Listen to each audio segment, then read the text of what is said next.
having like the racism conversation.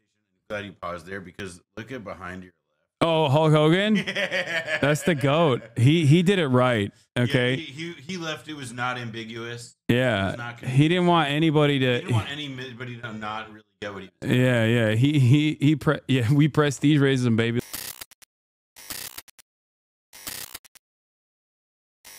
I want to say thank you for the support. God damn. He posted that shit real quick. Thanks for having me and Kaya on the show.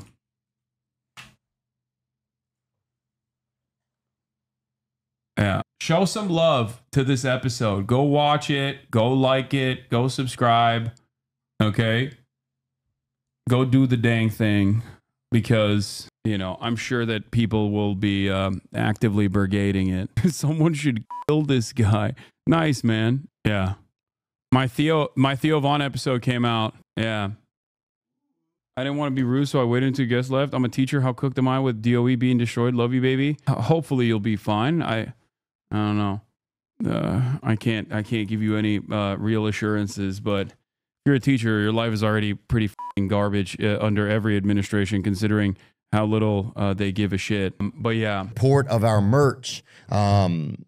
Really. Thanks, Hasan. I'm sorry. You know this. You know this. You got love for the game. That's why you do it, right? Okay. Why would he say that? It feels like I made so many requests where I'm like, oh my God, I need to have my dog here, all this shit. No, dude, I'm just myself stylish. You're like probably, yeah. Or is that? This is just the top is just some. I mean, both are Japanese, I think, actually. Oh yeah, that's what it is. Yeah, it's a Japanese brand called Color with a K, and the pants are Adidas Y3 Yoji Yamamoto collab.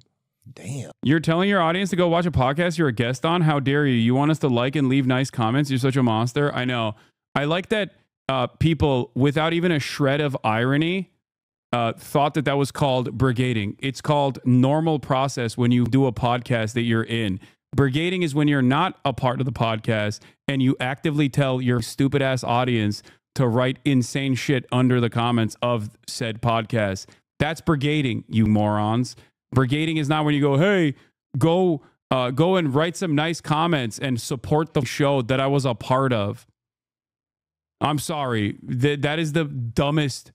That was the dumbest point of contention that I saw online, that people were just like, this guy's a real bad guy. He's brigading. It's almost as dumb as people that think that I am responsible for like who gets banned and who does not get banned online on Twitch.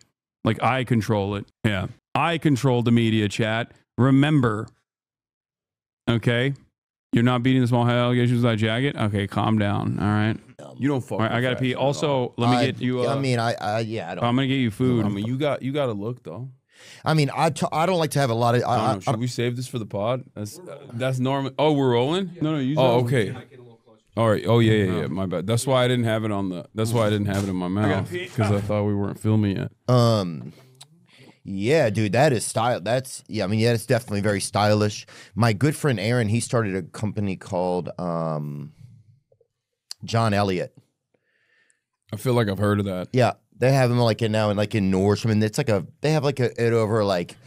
I think it was like right after like G Star kind of came out. Like I got into some G Star for. Oh, you got some G Star? That was like let me see what we're doing. Kind of as I would like to have more fashion sometimes. I just don't know if I don't care. Well, you gotta look. I get too overwhelmed. I like knowing like there's about 17 or 18 things that I wear that'll be okay. Bro, you gotta look. You can't be saying, I need to get into fashion, and you're making a deliberate choice to not have a mustache and grow a beard out. Oh, you think so? I feel like that's a look. Maybe that. I never thought about that. Yeah, I guess you it's got like the flannel. It's that little like a sock for your chin, kind of. I guess. Yeah, that's brave, by the way. I just gotta say. To do just this? Yeah, I think it's brave. But do you think that's a cultural thing? What culture is your family from? I'm Turkish. Okay, so in Turkey, is that a thing? Do you see just this ever in Turkey? Like- Sometimes. I mean, Okay. we don't got Amish people. Normally, the only time you see the beard and the no mustache combo is if they just go with the full one. Oh yeah, that's And it's just like, I don't know why they do that. yeah. I saw a guy with a huge beard the other night at a comedy show. I think it was in Ohio. He had a huge beard, and then a Edgar, that kind of Mexican kind of Edgar cut in the front. I love that. Oh, it was great. This guy was ginger. I mean, probably Amish or recently Amish or once. He had How does like, that work? I mean, you could tell somebody in his he probably had nails in his pocket. You know what I'm saying? He definitely somebody. I don't know, man. But no, you're probably the most style. I'm trying to think of somebody else more stylish that's come in here. Oh, here's some facial hair types right here. This is very important. Bro, this is like that Russian ethnicities photo grid. You know what I'm talking about? Like in the USSR. This is crazy. This does look like. Yeah, they're showing us the different kinds of Armenians.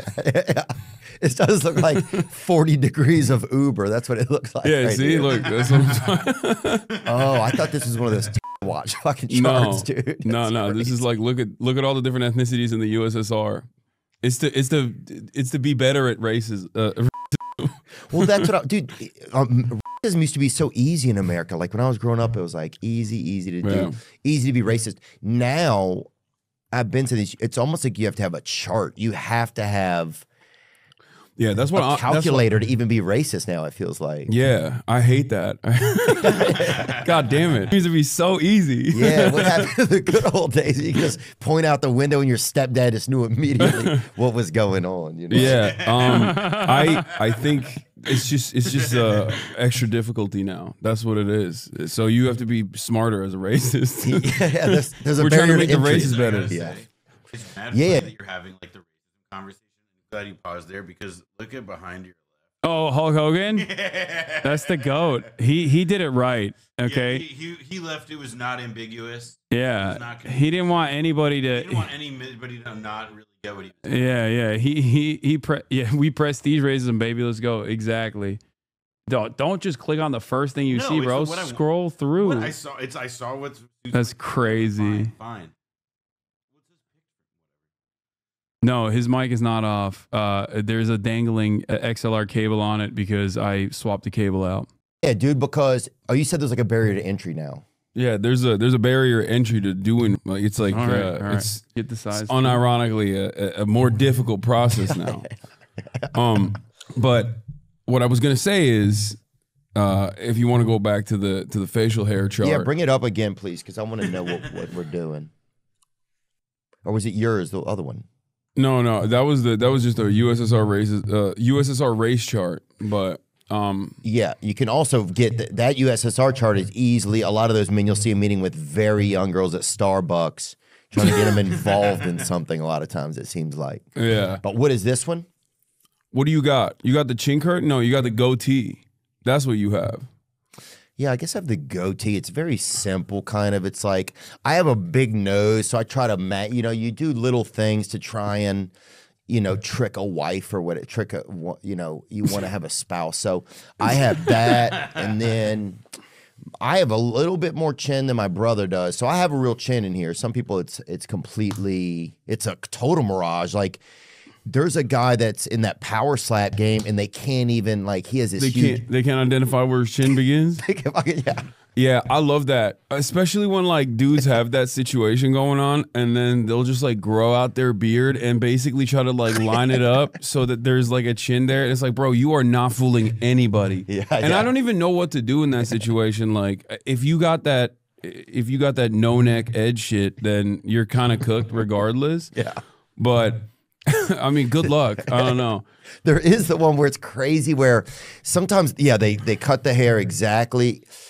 Yeah. Oh, that's no neck Ed. Yeah. He's doing real from- estate now too. He was Yeah. doing lemonade sale. He was in he got caught up in big lemon, or not big lemonade, but lemonade. Big lemonade. He was selling, I know I think he was involved with lemonade for a bit. I saw him selling He was involved with like a child? What do you mean? no, he was selling, he got caught up, Ed and Pete's, there it is, Yeah. something like that, or lemonade. Oh, he actually had his lemonade brand. Yeah, he was selling, it was I thought he was literally saying he's selling lemonade out of a stand like a kid. He actually ran a lemonade stand before he got into real estate. After reality TV. Yeah, or you know, he made a lot of money at the lemonade stand and had enough capital for a down payment. It was the opposite of, you know, they have like lyrical lemonade. Yeah. long neck bottle. That was the whole play on it. Oh, that's weird. I know. That's such an odd thing that he was. So he made like a short and stubby one. Yeah. Who wants that baby lemonade out of bed? Oh, he it is. definitely I looks like muted the it. kind of Ah, you guy that muted would it. just I wanna muted fucking Noah. crack He open. wanted to shame I me. said enough of Enough. I'm me. silencing Jewish voices. I said enough. We've done enough. Looks like that fancy syrup. You ever see the fancy bottle of syrup, but it doesn't have. Bring it up if you can. It's kind of light brown. The first There's a like brown 10 top minutes on it. is just like us rambling ADHD style about like the dumbest shit. Okay. He just keeps moving the conversation to a different place. Wait, what's going on? Oh, the reverb. Oh shit. I have to lower your audio because Simone was. Oh right, because she's her voice is her voice is not mine. Yeah. Oops. Sorry about that. Okay. It should be fine now. It's maple syrup, but it's wide. Version like It's kind that. of the 365 by Whole Foods, that Yeah, the matte one- finish one. Yeah, the one that looks like a liquor bottle. Yes. Yeah. Yeah, it looked like an not old the liquor brown bottle, jug. That one, yeah. He kind of had that. Anyway, I feel bad we're making fun of the guy now. Yeah, he wasn't. I don't know. I remember watching 90 Day Fiance, and he didn't seem like a good dude. Oh, really? He didn't strike me as like a very nice guy. But I mean, who knows? Oh, I'll jump on a hate wagon in a heartbeat, dude. Oh, I know. Fuckhead, bro. Yeah. No, but I saw the other day he's doing real estate, man. Hasan Piker, thanks for coming in, dude. Yeah, I appreciate it. Now we start 8.5 minutes of just like riffing in no discernible direction. Only Having me. I know you're super busy, man. I admire first of all how streamers, how the effort it is. It almost seems like it's like one of those races in the Olympics that it's like an endurance game. Yeah. But also just like your openness to like thinking about things. You don't seem like just like one type of person or like you could pigeonhole you. Yeah, I do a little bit of everything. I mean, But even just in your own beliefs, like in, you know, when you talk about political stuff, it's like you seem very poignant, but also like aggressively open to things, you know, which I think, and that's a judgment, and maybe I shouldn't have said something like that. But anyway, I just admire the way that you do things, dude. So I appreciate you coming and hanging out. That's all I should have said. Thanks for having me. I think streamers are basically like the bottom of the totem pole as far as content creators goes. Like, it's definitely laborious, but I wouldn't say that it's like super difficult, because like overall a Hollywood production, if that is like the highest stage of like content creation, and you have, you know, hundreds of people working all around the world, working around the clock to put like 2.5 hours of content together where everyone's gonna sit there and watch. Twitch streaming is like the lowest of the low, where it's just like a dude like me half the time, you know, picking at his crotch, watching YouTube videos, picking his nose. And it's, You do that? You know, it's always. you have to be on for 8 hours. Not when I have guests on, though. I can't pick on my crotch when I have Hollywood guests production, on.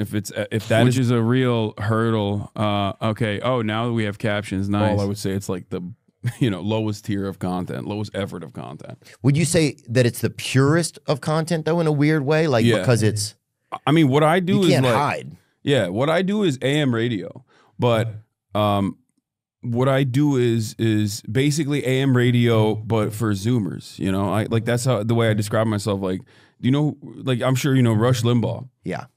Like that's the way that I describe what I do to older people in general. Where like I'm like Rush Limbaugh, but without the brain rot. Yeah. Quite literally and figuratively. I mean, he did die of brain cancer. Did he? But- He had addiction, I know. Yeah, he also had a hole, I think, in his brain from all the perks. He was perked up. He was a perked up shouty. Well, he was definitely my body, yeah. I think he definitely was one of the early. He was almost like a rapper in a way, like with the pill. Elon Rocket just blew up? What do you mean? Show me. What do you mean Elon Rocket blew up? Wait, no. Not the one from the ISS, right? Or just another rocket? Wait, SpaceX is failing? Oh, no. Hold on. Wait a minute. 1 second. We got to take What's a look going at on? this. Is there a live stream chat? Starship flag launch? I think he had the women. Bring up Rush Limbaugh's wife. Let's even get a. No, I don't know. I Is feel this like those mean? guys don't fuck. I don't know why. Like unless they're gay. The gay conservatives, like the ones in the closet, like they fuck. Okay, never mind. She's kind of a looker, huh? I mean, she's better looking than him. Yeah, I mean that's not saying much. That's true, but still, Like, I've seen. Yeah, sometimes you get a. Yeah, she has a very. Who does she look like a little bit? I've never seen his wife. Rush Limbaugh's widow, Catherine. she kind of looks like in that photo where they're kissing. She kind of looks like Walter White's wife. You know what I mean? Oh yeah, From Breaking Bad. the blonde-haired lady. Yeah, Yeah. but like hotter. And Tori Spelling a little bit too. She looked like if you go back one, Tori Spelling was probably before your time. But oh yeah, she does. Yeah, I never looked at his wife. Yeah, I never seen a picture of her before. Yeah, I mean, it'd be weird if you were just like out there Googling Rush Limbaugh's wife. Yeah, well, you just I do that all the time. I look at all my favorite conservative commentators' wives. you just think like, yeah, I guess what do people? I don't know. Yeah, I guess it's good that Theo I'm is out unking me because someone in the chat said he's 44 years old. I didn't even know that. doing that. What's one of the toughest things about streaming that people don't understand though? I'll say it like this. Back in the day, Joe Rogan used to always talk about how when you do a 3-hour podcast, like there are so much that people can just like clip out of that and then take out of context, like rob it of its nuance and rob it of its context. And it was funny because like podcasting was a relatively new medium. I'm talking like 2014, 2015 when when he like first was building out the Joe Rogan experience, right? Yeah. Every other week, seemingly the media would yell at him over some shit that he said on his podcast. And he was like, we're having an honest discussion. It's 3 hours. It's back and forth. It's going to happen. Like things are going to get taken out of context. I think for Twitch streaming, that's tuned up to 11, where not only am I live, I'm talking about politics, which are, you know, I mean, I'm talking about some really crazy issues, hot button topics. And also, I'm doing that with a live audience who's constantly chirping at me in real time, trying to constantly piss me off. And then when they do successfully piss me off, they'll clip that shit and post it on Twitter, post it on Reddit, be like, call out post. This guy's bad. Look at what he said. And, you know, when you got like crazy dedicated haters too, especially because you're doing politics in general, you're going to have a lot of crazy dedicated haters. They just do, you know, they just compile all of that to be like, this is a bad person over and over and over again. Like you'll see it in the comments section of this video. There will be a ton of people who are going to come in and be like, this guy is a bad dude. Like he said this, he said that. Cause like the major reason obviously for that is because I'm anti-Israel. Like I'm pro-Palestine. I've been pro-Palestine for quite a while. And that really brings out the crazies. Does like it that, really? Oh yeah. Oh yeah. You haven't encountered this? I mean, you had Gabor Mate on. Yeah, we had Gabor Mate. We had a rabbi.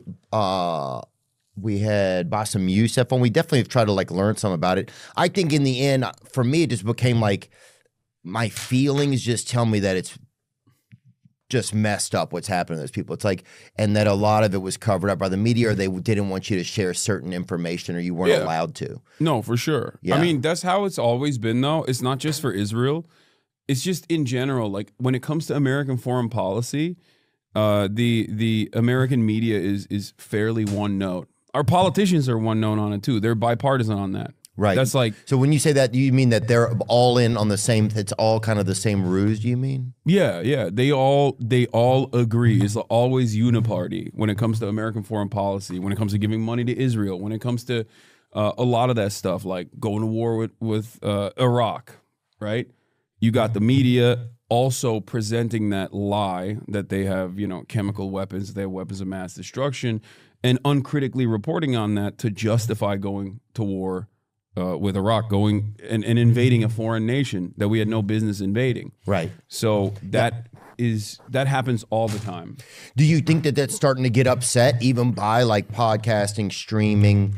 Do you think that apple cart's starting to change? It feels like. Oh, for sure.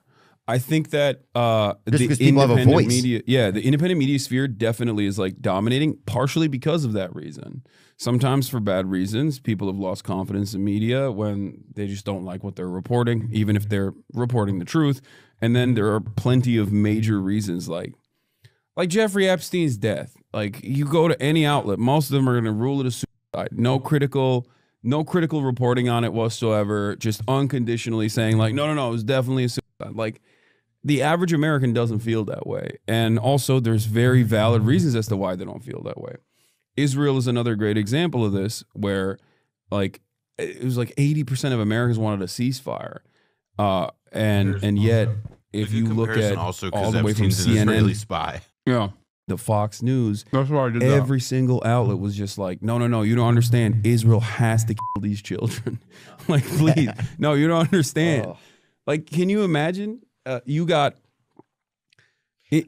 a role reversal in that situation where like you got Osama bin Laden's best lads on CNN immediately after 9/11 being like, listen, like we had to blow up the Twin Towers. Like you don't, the World Trade Center, it was right there. It was asking for it. One of them was a little askew. Yeah. We had to fix it. Yeah, well, I think it's crazy. Well, there's that famous video that got shared a few years ago, like during COVID, when it was like every channel was reporting the same exact. It was just the same script. It was almost just Sinclair Broadcasting. Yeah. So that's actually, that's ironically, a lot of right wingers spread that one. Is that true or not? No, it is. But that's right wing. That's Sinclair Broadcasting. It's like a right wing media company that basically bought out all the remaining local news broadcasters. Wow. So it's like an umbrella. Right wing media is all over the place, actually, and a lot of people. Whenever Fox News talks about like mainstream media lies, I'm like, bro, you are the most popular news network in the country. What do you mean mainstream media?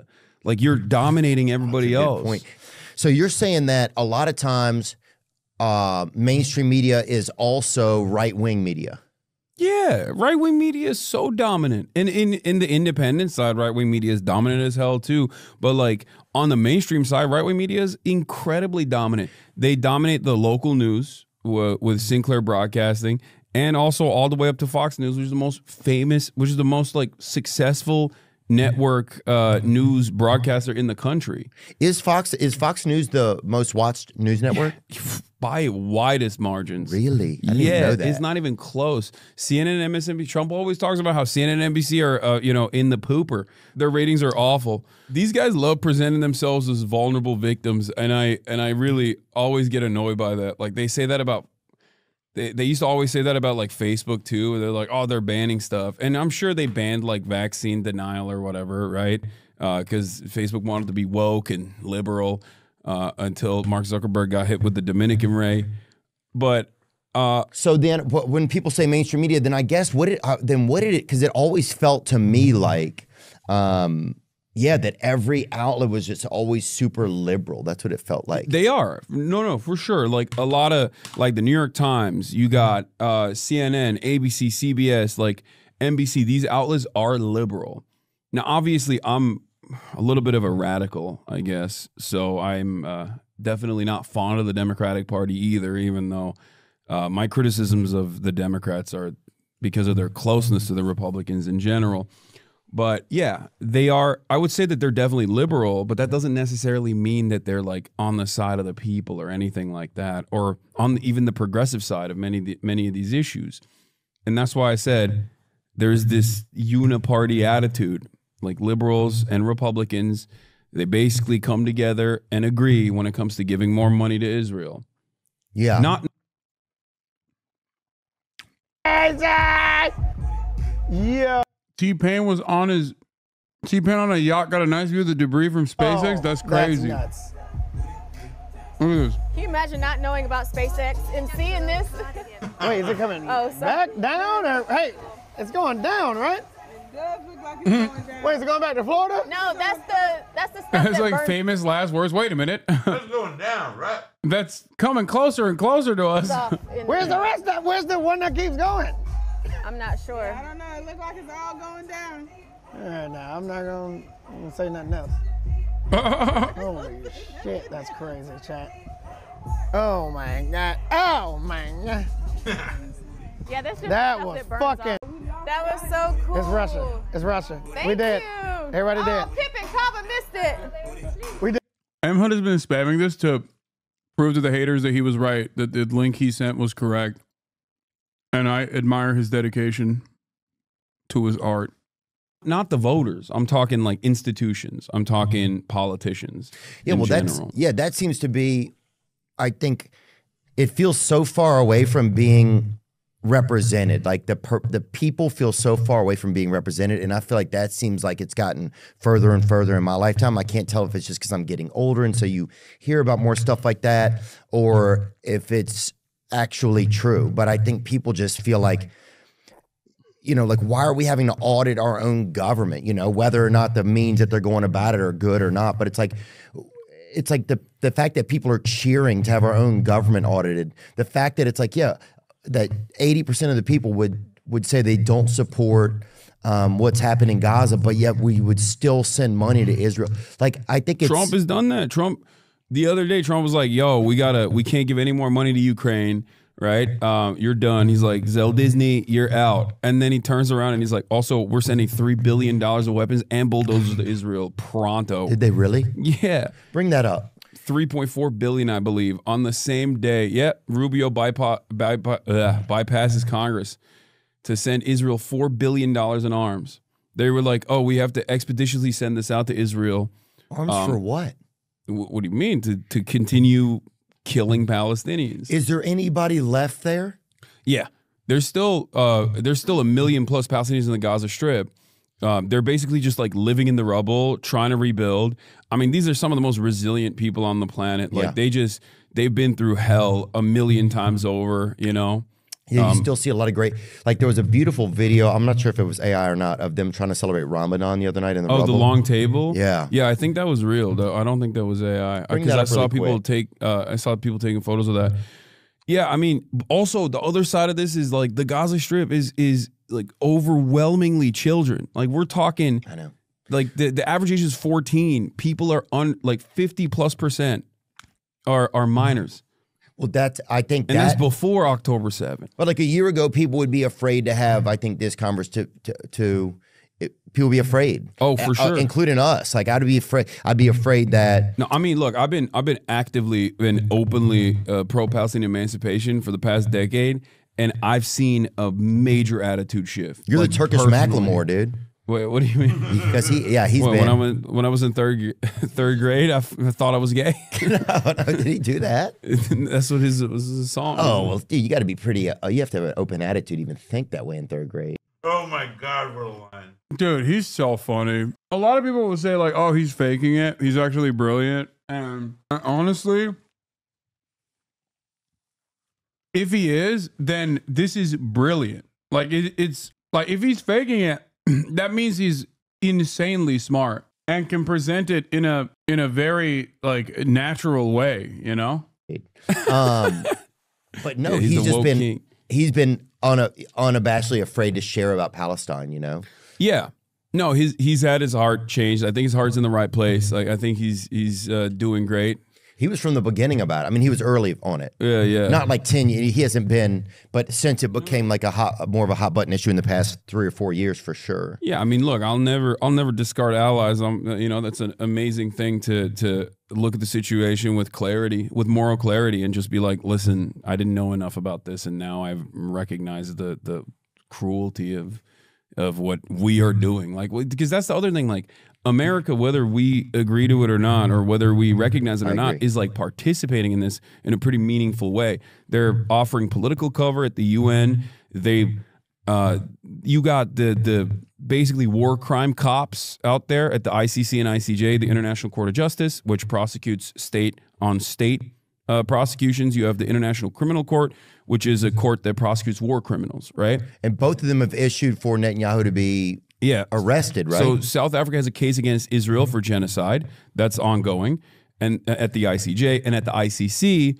the International Criminal Court has a prosecutor that has issued arrest warrants for Benjamin Netanyahu and Yoav Galan for the crime of doing a genocide, for being war criminals, intentional starvation of a captive civilian population. It's a pretty obvious war crime. So, well, I just think it's honestly, bro. Some of it I think is kind of pussy. Like, and I hate to say that because some people don't have pussies or don't believe in them or whatever. But it's like, I think if your military is so great, send in snipers and get the bad guys. That's how I feel.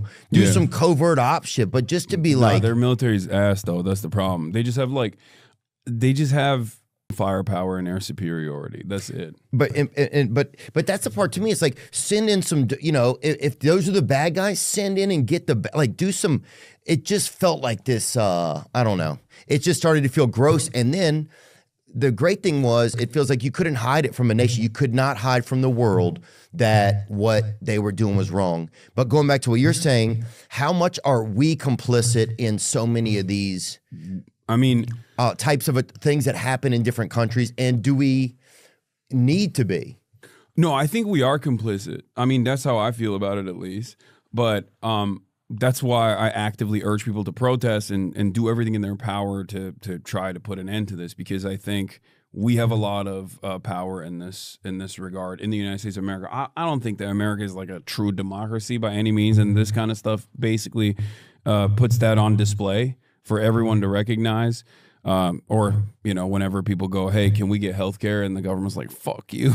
Then you're like, what? Like, this would be nice to have, socialized medicine.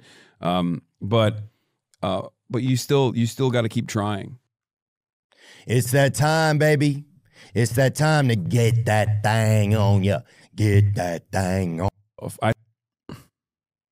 Your hands are bloody individually. Publicity, in terms of like your hands are bloody individually, but the least you can do is not actively champion America doing this stuff, and also go out and protest, like and try to give a voice to voiceless people that are just being massacred for no reason. Yeah.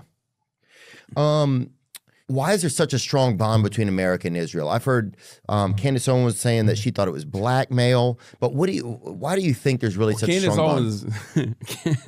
Candace Owens got a lot of thoughts on that stuff. I think there's like two different camps here. You got people who critically analyze the relationship with Israel, and then you got people who are like, it's the Jews, I am in the critically analyzing the situation camp rather than just being like, oh, it's Jews because they got mind control powers or whatever the fuck people say.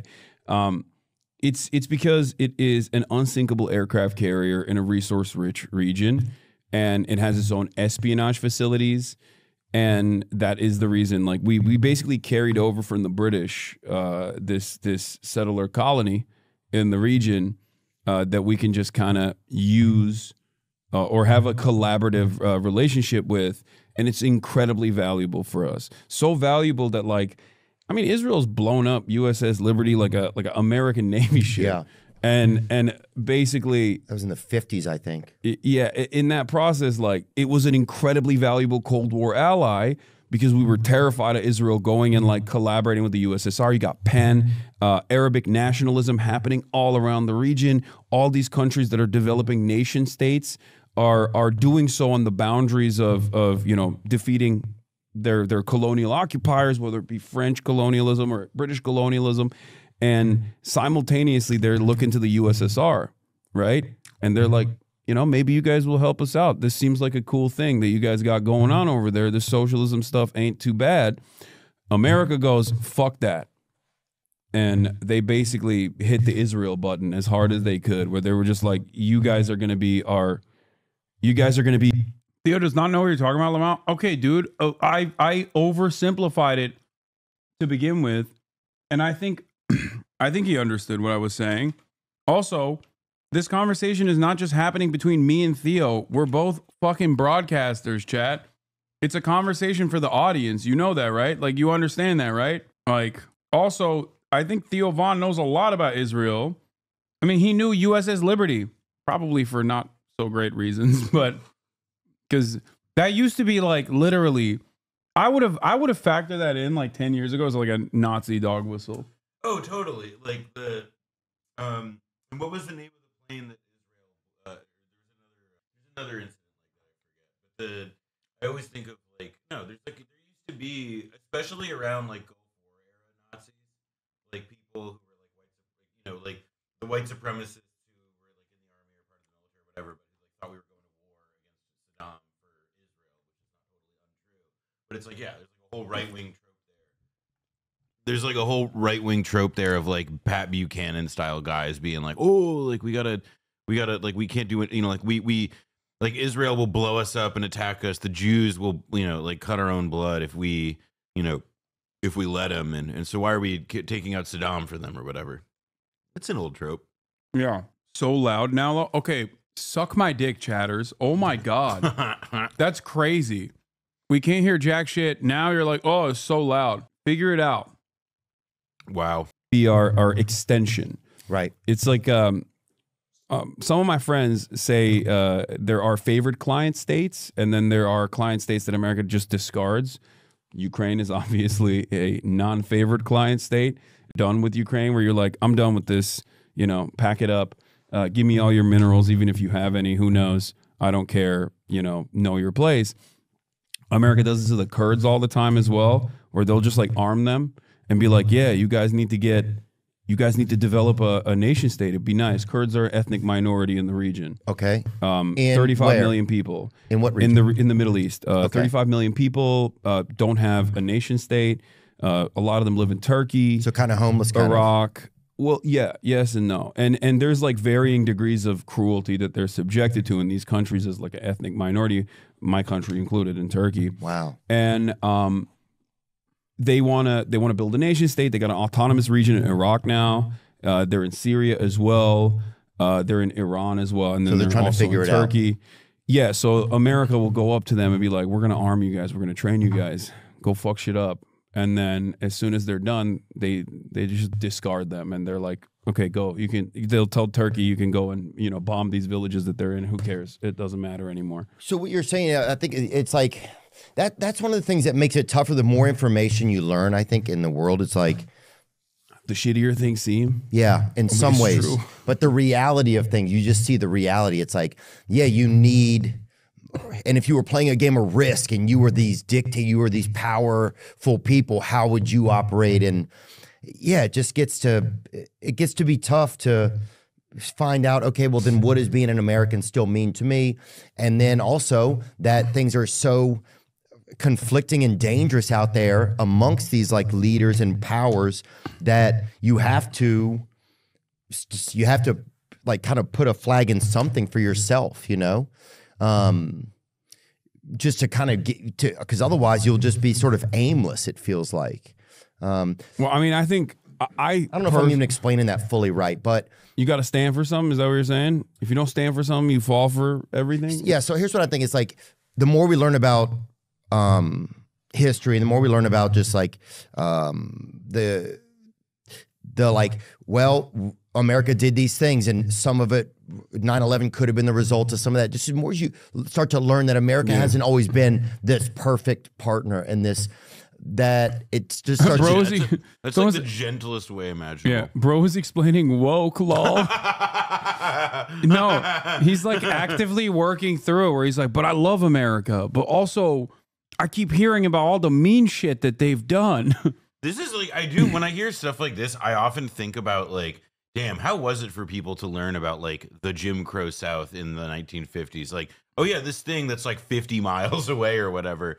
Like it's so nuts. I mean, easy answer, they didn't. Yeah, obviously. But they learned about it as not a real thing. Or if it did happen, it was good. Or it's like, and well, we should do, at least they don't live here, I get it. But yeah. Or we should do more of it. Yeah, wait, why isn't that everywhere? Yeah. You have awakened him in real time? No, like, okay, it's well, not me. No, this is like, everyone is on their own personal journey, but I think that, like, I think probably like a lot, how do you say Gabor Mate. Gabor Mate's conversation with him, I think, like, was probably very eye opening for him, and it probably paired alongside the unlimited amounts of child murder that he saw on his child murder that he saw on his timeline. You know. I also think that, like, again, like Theo Von makes stuff for people who are not like 70 years old, and by definition, that kind of means that, like, unless you are a bought and sold, like, Republican hack, then this is, like, a thing that you engage with, you know? I can see why Jake and Logan Paul don't, but like it does make a little bit more sense for a guy like this to at least be engaging with it, like the reality of it. Yeah. What does it mean to be an American to me? But then at the same time, you need to be an American because you live in a country that's safe and you're able to operate here within the country. So it's, I don't know, it just makes it kind of interesting. Does that make sense? Yeah, no, I get it. What you're exhibiting is a very normal contradiction that a lot of Americans, when faced with the reality of American foreign policy, they come to terms with this. Like they try to resolve this contradiction where on the one hand you're saying, well, I'm an American. I like the security blanket that I exist under, right? But also simultaneously you're like, but damn, we're doing a lot of fucked up shit around the world. I mean, look, people always yell at me and say, oh, Hasan, you only say America bad. But I don't just stop at that. Like I want America to be good. I think America has an incredible potential. It's the wealthiest nation on the planet. It should be doing so much more to help its own citizens and so much more to lead the way, pave the way for a new evolution of the way that we look at international relations than the way that we engage with conflict. But the reason why America is the way it is because I see it as basically, 50 corporations in a trench suit.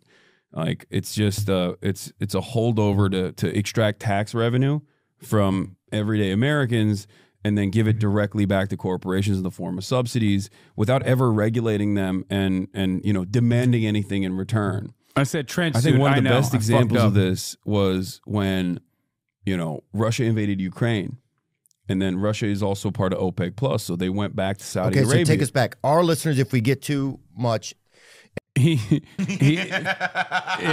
said OPEC Plus. He's like, hold up. Hold on, all right. This is your really confident. No, information, a lot of them don't. They're going to tune it out. Well, I think if it's new information for me, I shouldn't say them. If it's new information for me, it's hard for me to go along. So OPEC. Why are you throwing him under the bus? I am. My bad, guys. I am the problem. So, but OPEC is the oil. Yeah. So OPEC is like an oil NATO. Is that right? Yeah. Basically, oil it's a NATO. cartel. Honestly, That's a great way to. That's not bad. Yeah, no, that's like way better than how a lot of people. Yeah, he's a goddamn poet, dude. He's very good at yeah, he does have a way with words. That's what it is. It's a group of countries that basically set the price of oil barrels. Okay. And Saudi Arabia is pretty dominant because like they have they are the oil right, they're gods, the big dogs. basically. They're damn. Yeah. And yeah, the Organization of Petroleum Exporting Countries. And Russia basically went back to OPEC and was like, Organization of Petroleum Exporting Countries. Yeah. Okay. yeah. Cool. At the time, Russia had a lot to, a lot to gain from, and all these other countries had a lot to also gain from basically limiting the price of or limiting the supply of oil. Mm-hmm. We're in the post-COVID era too, and then like they're also. Bill Morgar, thank you for the 50 bones. Goddamn. We're also making a lot of money, or they had lost a lot of revenue, so they wanted to recoup because nobody was like flying around or using oil because everyone was like stuck at home. Oil's been down. So they were recouping on those losses by just basically saying demand is on an all-time high. We're not going to produce, we're not going to keep up with that demand to make sure that we stabilize the prices. Right. So they're saying, there's only so much oil, even though there's as much as they want. They kind of want. Oh yeah, they could have produced way more. Right. So the point I was going to make is Brandon. Yeah. The moment I start talking about OPEC, we got the Oilers in the chat. The Oilers in the chat going crazy mode, gifting. Oilers of the world unite, baby. Let's see those gift subs. Let's see those gifted subs for all the working poors out here. Went back to Saudi Arabia, he shook hands with MBS and was like, Hey, Brandon. Yeah, he didn't understand what I was saying when I said Brandon. He's like, Brandon? Joe Biden. Oh, Joe Biden. Yeah. He went to Saudi Arabia. He was like, come on, Dad. Hold on. I like that. That like that's now gone so far around that it's a left-wing meme.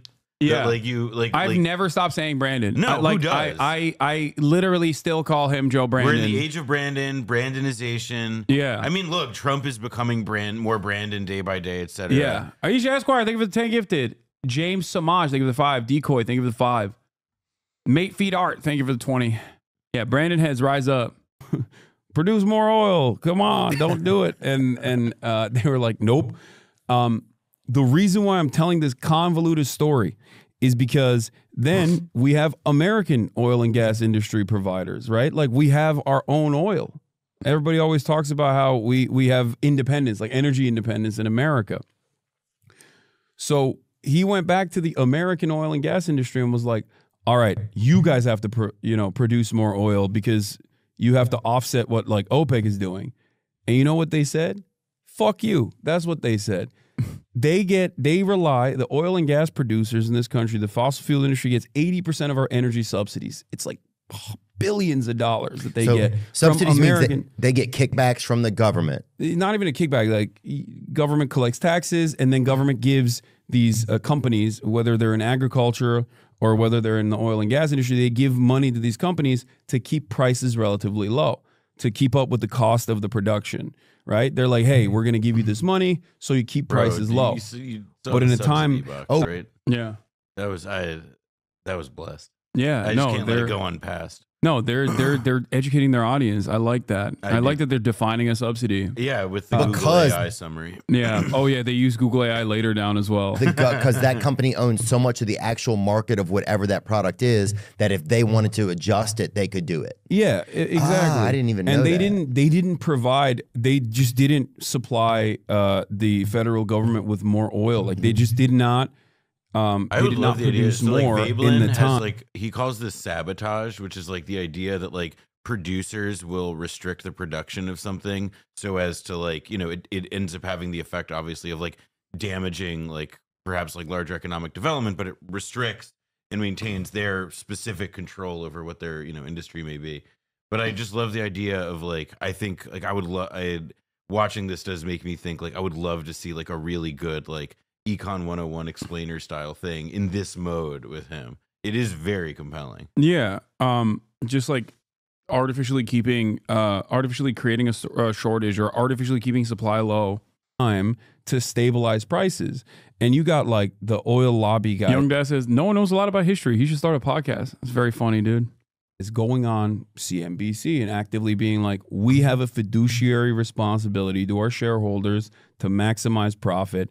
We don't care if the prices are high, sucks to suck because our profits are great. And the reason why I explained all this is because I think that's a perfect demonstration of how America operates, like the American government operates rather, where it serves corporations, not the people. And then you got China on the other hand, where like it's, they got billionaires too, they got massive corporations too, but those corporations serve the government. Now that can be bad, but if the government is interested in uplifting the public good and doing like even development or whatever, then ultimately they just can force corporations' hands to do whatever they want. Yeah, I mean, like you're saying, it's like the more you learn, it's he did you have not. to then that decide. Okay, you almost have to differentiate. Well, what does it mean to be an American to me? Because if I stay here and I sleep under this banner of America where I can make money and and there's a welfare system, and albeit there, people have ideas of whether they're good or bad, and those, but that I stay here, I continue to stay here, I keep myself here. This is where I choose to be. In the safety of this place. Mm-hmm. It's like, well, how complicit am I, or am I just an American? And this is I got blessed into this place, and this is where I am. And if somebody else weren't born into this place and they were in a place that were, more. It's settlers' time, dude. Yo, JD Ponvon, J Theo Sakai. Yeah, that's right. We're back. Yeah, we're so back. He's examining the contradictions, dude. He's hostile and recognizing scary to live in and sleep in and try to survive in. Wouldn't they be praying that they would be here, or that they would have some of the same things? Yeah, everyone. Does that make any sense? No, it does. Yeah, no. What you're describing, like I said, is what leftists call like living in the imperial core. Because if you're at the very least don't suffer the repercussions of being the victims, right? Right. Like you're not in Guatemala. So you're not getting destabilized by the American government in many instances, like, or at least throughout your history. So you haven't been kept down. and therefore your situation in comparison to them is going to be a lot better. And then what do I want my life to be like day to day? Do I want it to be this constant or do I want to not think about those things and think that those are the government's, some of that's the government's responsibility? I do my best to elect and vote in a way that I think is meaningful and vote for the best person. And then I try to enjoy my life and take care of my... Mao Zedong. Oh, that's a good one. Yeah. Oh, that's a good one. Although written out, that looks like Mao Zedong, like he's Warren Zevon, but I feel you. I don't know who that is. Family of my neighbor, I think it's like, I don't know. That's kind of how I think maybe I start to break it down in my head, Yeah. So, that what you were describing right there is basically the heart of, I wouldn't say the problem necessarily, but that is why a lot of people just like tune out, because they feel just powerless at the end of the day. You got your protests, you vote, and then these guys do whatever the fuck they want to do. What am I supposed to do is like the attitude that the average citizen has in this country. And, that's why things slowly but surely seemingly get worse year over year. Maybe not for you and I, because we're relatively successful, but for like average people, for everyday people, shit is fucked up. And they recognize it, but they don't know who is responsible for it. And they become... This is where then I do the classic, classically do the explanation about how like, it's not a Guatemalan that's your landlord, or it's not a trans person that's sitting on the board of BlackRock. I'm so malleable and so open to responding to anybody that will look at anybody that will recognize their frustration and say it's actually because of this and that. And I think Trump tapped into that so perfectly, and that's why he won. That's why he defeated the Democrats so handily, because he was like, yes, you're angry. I'm angry too. Why are you angry? Because woke libtards, because DEI, because trans people, because, undocumented immigrants.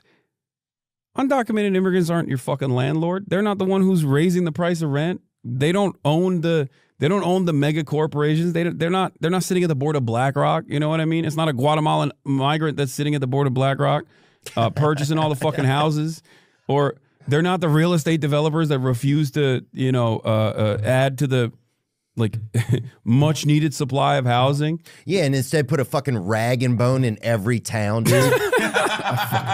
Well, it's just like, dude, don't tear down cool areas and just put up a rag and bone, dude. Yeah. It's not fucking cool. But no, man, it's interesting. I never really heard it put. It's a beautiful way to. It's a beautiful way to explain gentrification. Yeah, well, I also just like the idea that this like neo-populist appeal of like, we're going to get you free health care. We're going to stop foreign wars. And we're going to stop them from putting a rag and bone in every American city. They don't need to be a rag and bone in every American city. Yeah, no more rag and bone. Like that, look. Look. This is good though. This is good. After the rag and bone thing, he goes, I've never heard anybody put it like that. Man, it's interesting. I never really heard it put like that. And then of course, that's a good. That right there is good. Okay, having someone go, damn, I never really thought about it like that. Never thought about it that way before. The other things you say, these other things to people, that doesn't feel. You got to point. You have to approach people with something they can point a finger at, and it's whatever they're pointing at is close enough where they feel like it can be reached. Yeah, right. Like those are things that it's like. But also, those are things like you label Trump talked about them last night on some of the congressional address. I think it was the party address last night. Yeah, he did like a fake State of the Union. It was a joint congressional address. Joint congressional address. Yeah, because he talked about some of those things like DEI. Yeah, bro, they cut DEI. Now planes are fucking falling out of the sky, man. We need to bring Pete Buttigieg back as the transportation secretary. He needs to fix the problem. Was he a dog in there? No. We need black pilots, dude. First of all, black people can jump better. So how are you not going to have a fucking black dude in a plane, bro? I don't know. I don't know about the jumping. I don't know. I don't know how that factor into to the pilot program. But still, dude, if I saw Michael Jordan in the cockpit, that bitch, we're gonna stay up. That's how I'm. 100%. Like that's where I feel. Now I think on if I get on a plane and I see a white man, that dude better be in a polyamorous relationship. Okay, I need that dude sucking dick. Okay, I need something. If he's straight and he's a straight white male. That plane is falling, dude. That's what's going on. Trump came in, he killed DEI. Every day there's another fucking plane crash. But is it white dudes doing it? Here's the thing. Nah, I'm fucking around. It's not, I'm not being serious. Even though Republicans do think that is real, where they're like, oh, if there's a black woman pilot, that's why planes are falling. It's like, no, dumbass, it's because of fucking capitalism. Like they've literally undercut every aspect of production to make more money. They constantly outsource. They constantly send certain aspects of manufacturing to other countries where there's like less regulation and less restrictions. That makes them more money. And that's why fucking planes are, you know, the doors are exploding and shit while they're flying. In the is that one of the real reasons you think it's going on? That's 100% the reason why it's going on. Bring it up. See if we can. That's a good question. Why? Because there seems to be these little times in history where it's like, okay, for this year, it's almost like they press a plane trouble button, and it's like, oh, now there's plane trouble. Well, that's also because you know, minor incidents happen all the time. Right. But the media hyper focuses on them when it becomes like a hot button topic. That's what it is. And there are obviously freak accidents as well. Like freak accidents happen. But I think there's never really like a perfect example, like a perfect demonstration of why these things are happening more frequently. Yeah.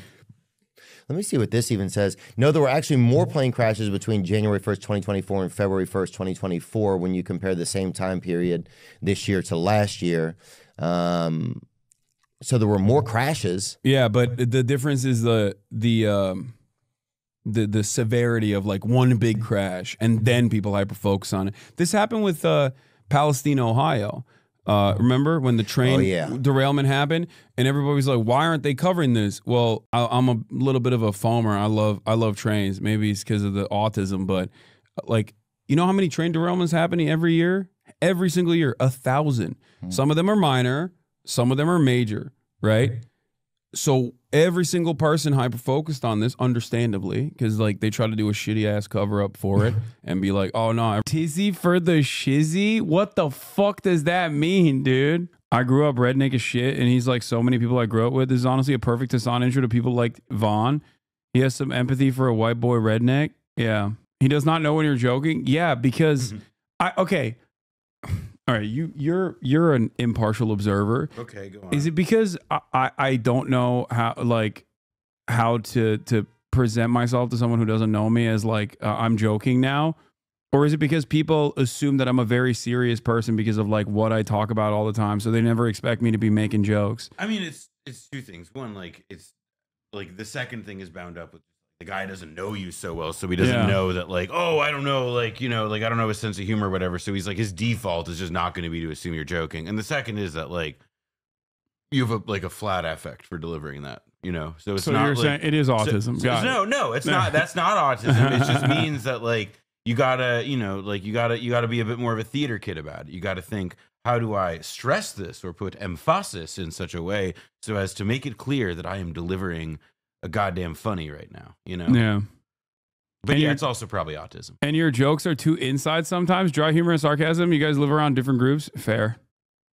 Like when I said DEI went away and then that's why the planes are crashing, like he didn't understand what I was saying. I did enjoy. I like that doesn't even like register as like a piece of humor. It's like, oh yeah, I guess we have been saying that DEI was killing the country, so it would stand to reason that it's pretty funny to say that the DEI is actually what's keeping the planes in the sky. Yeah. I could see how that's a joke, you know? Yeah, like I had to walk him through that, but it's my fault. Like, you know, I take ownership over that. True, is that Jersey humor? Everything is fine. And there was gas leaking. Yeah, there was definitely. Like, oh, you just feel itchy. It's normal. Just keep drinking the water. It's fine that it's green. You know, shut up. But because of that, then everybody started focusing on all these derailments, and they were like, "What the hell's going on?" And it's like there's a lot of that happens all the time. It's just the media doesn't pay attention to it, because if you paid attention to it all the time, you go crazy. It's like crime. Right. Crime in big cities. It's a constant. Oh, yeah. You know, that is a buddy of mine was staying with me, and he's from like Boston, the suburbs of Portland, right? Just like a very white neighborhood.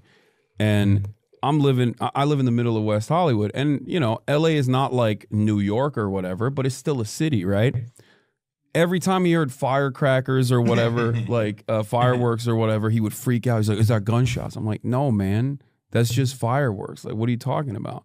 And then he would hear like, you know, ambulances or police sirens, and he'd freak out because like if you live in a suburb and you hear police sirens, yeah, something crazy happened, right? But if you live in a city, you hear it all the time as background noise because you know there's always shit happening. There's, you know, tens of millions of people around.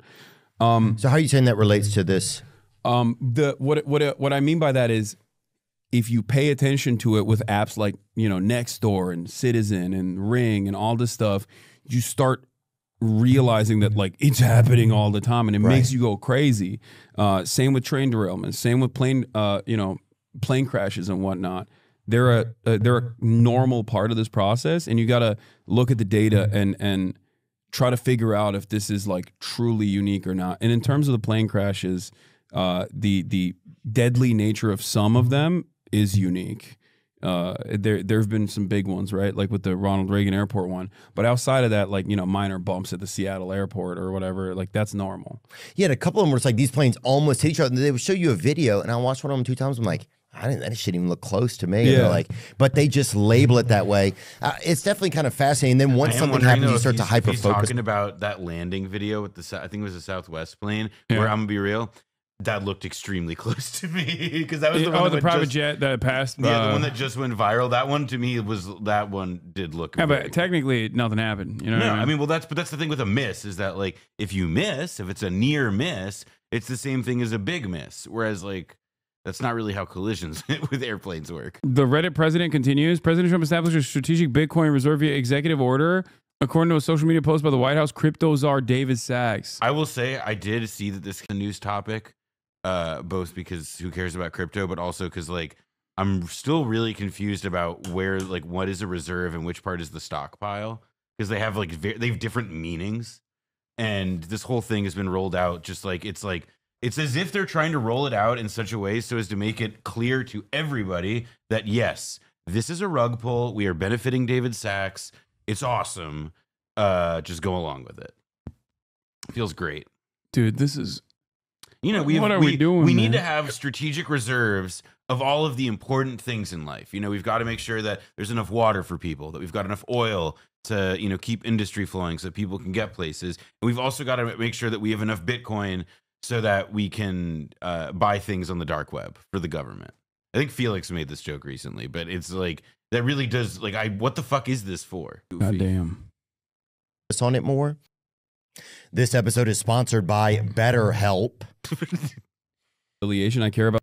All right, I'm gonna watch a little bit more, and then I'm gonna move on. In general, I don't. And think then you guys can go watch it on your own. Okay, I highly recommend you watch it on your own and go show some love and show some support. Either party really represents my interests. Like the Democrats sometimes will point to things that I care about, and they are. This is amazing. Just in 1.15 trillion was wiped out from the U.S. stock market today. Every time I see stuff like this, I'm just like, dude, it is like money is so fake. I mean, it's but then also like, so there's going to be like tomorrow we have a jobs report. Stock futures are already like looking up a bit of a raise, and like clearly like JD Pandan is like he had that whole meeting about the Doge thing. He's walked back a bunch of the tariffs already. Like he's clearly like when they are publicly saying we're not making rules by the stock market, you bet your fucking ass that they are looking at the stock market. Yeah. Well, Donald Trump today said he's not looking at the stock market. So that's so that means that he is like refreshing the app over and over again. Yeah. It's awesome. I don't think a lot of you understand. This is true American prosperity. Okay, this is the real red wave. This is supposed to happen. This is actually, if you just look at the electoral map, you look at this is just normal. This is normal. Yeah, red is good. It's okay. Like China too. I thought you guys like China. They're rotating to crypto. No, the White House is hosting the first ever digital summit tomorrow. Nah, we're done, bro. We're done. We're so done. It's honestly, over. We used to build things. We used to be a country. No more. We're so fucking done. It's great. I guess a little bit closer to the way I see the world than the Republicans are, but you know, I'm actively critical of both parties. Yeah. Because I don't care. I don't care about party affiliation. I care about like doing right by people. I care about, you know, putting the interests of people over the interests of profits for corporations. Yeah, you know, I hate it when somebody tries to label like, oh, you're MAG or you're this type of thing. It's like that. I've never wanted to be put in a box my whole life. I don't feel like there's enough parties really to represent the people. And I think the more information you get and learn, I think a lot of people start to feel that way. Like, I don't know if this party really represents me, you know? But then there's such conglomerates of so many different little pieces that they almost, you're like, well, I like this person in this one.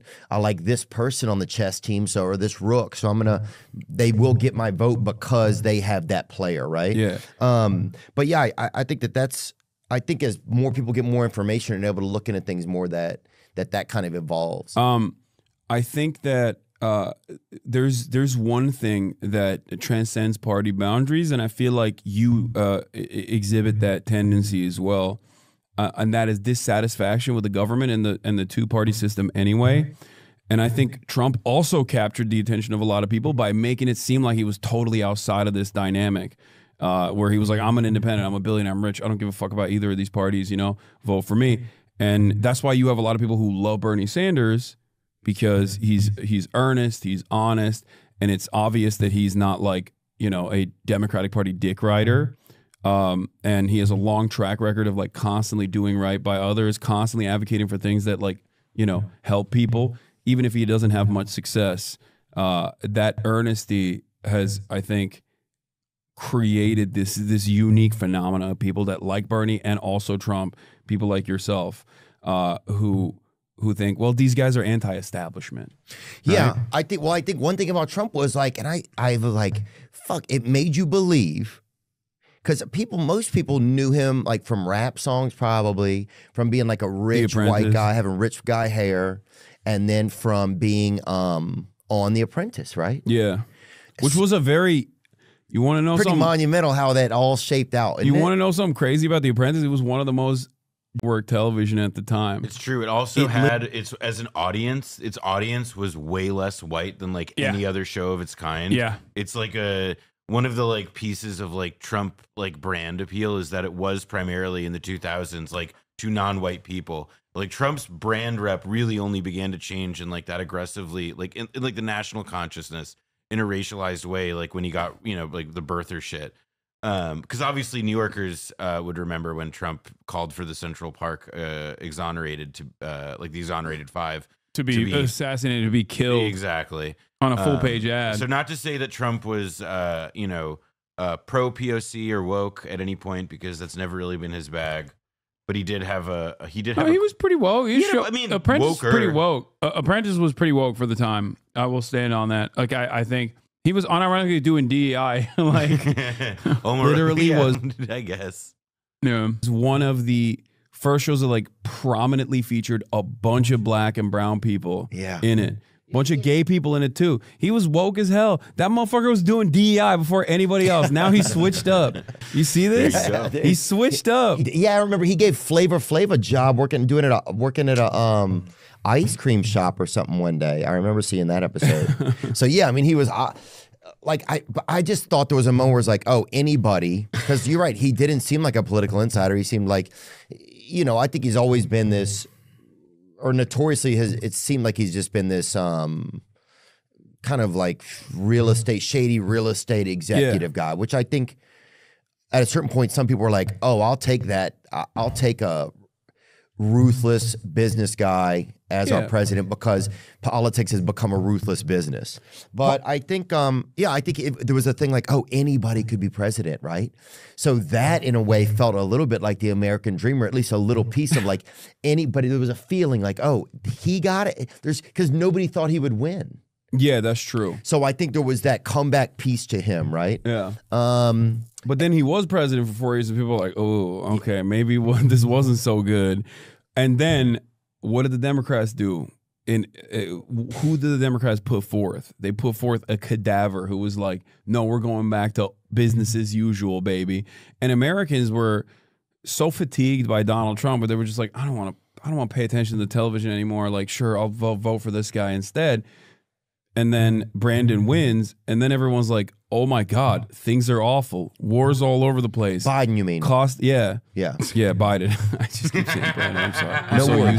I'm so used to calling him Brandon. Well, people say "Let's go, Brandon" is like a Trump thing. Yeah. But then I just don't want people to get confused. Yeah, my bad. So Biden comes in, and wars everywhere, cost of living crisis, like a lot of the resentment and anger that people felt in 2016 towards Hillary Clinton because their situation wasn't so great that caused them to vote for Donald Trump. It was left unexamined. Like it was never recognized. It was never fixed. Right. So when all the stuff piles on, people are resentful again. And lo and behold, they want to put that mallet. They want to bring the mallet back in to just like hammer the federal government because there's like, we fucking hate this. We hate the way things are going. So we'll give this guy a shot again. And that's how you arrive at Trump too. And now he is doing the mallet. He's ripping over the administrative state. He's doing mass layoffs of the federal regulatory agencies. And it's crazy to me that people don't understand that like these are the same problems that have persisted that he's basically worsening by Yeah, I like being the apolitical king, dude. I'm more of an apolitical kind of guy. If you guys notice, this 56 minutes of pure apolitical, no nonsense, all nuance, centrist line after line after line. You know, I can't reach my hat. It's too far. Oh, here, hold on. Yeah, here yep, there it is. There we go. Yeah, a little bit of common sense politics, baby. Common sense, not so common, but around these parts is the most common. You know what I mean? All common sense, all facts, no feelings. You know what I would say actually? What? To have a space with sense this common. Yeah. That's rare. It is so rare. It's so, thank you for acknowledging that. Because everyone's just so woke nowadays, you know? Everyone's always like, we should trans the president. Like that's what everyone is always saying. And I'm like, no, I don't think we should do that. They're saying they have their third eye open. Yeah. But what's it looking at? You Yeah. know? They never say. Yeah. They never say. That's right. They don't. So I'm glad that, you know, Theo, also a political guy, had another apolitical guest on. And, you know, I just love being apolitical. It's absolutely insane that Theo is more receptive to your thoughts than the Pod Johns. I mean, Theo's just a good, like, it's his interviewing style. Yeah. He's very, like, I would emphasize, like, and I don't want to, like, I mean, he went to the Trump inauguration. He has some personal views of his